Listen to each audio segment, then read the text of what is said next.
Kag sa numero 1 sa mga balita, subong adlaw. Padayon sa gihapon ang digasing sa bulkan Kanlaon nga may upod nga abo. Sa records ng FIVOC, sining adlaw, sunod sa kay Marie Andilin Quintia, ang resident volcanologist ng Kanlaon Observatory sa La Carlota City, humalilas 10 ang aga tubtublas 11 ang aga, may 5 ka mga pagbuga dala ang abo.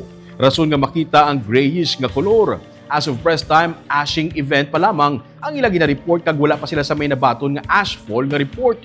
Sunod sa kay Quintia, may ashfall sila nga na-monitor sa pila ka bahin sa barangay Yubo sa La Carlota kag sa Rafael Salas Park sa Bago City kahapon pa.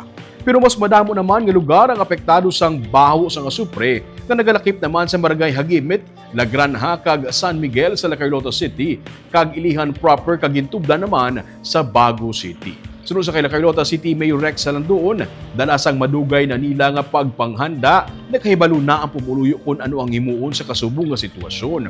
Wala man sila sang may naabtan nga o kung nabaton nga report, may kaangtanan sa respiratory related illness. Nagkakaapektuhan naman ang ilang source ng tubig kung may mga volcanic wakes pero ini ang ginahandaan man paagi sa water infiltration system nila. Ashfall ma'am wala, pero may ara kami nga na-record nga ashing events sinilang mga around from 10 to 11.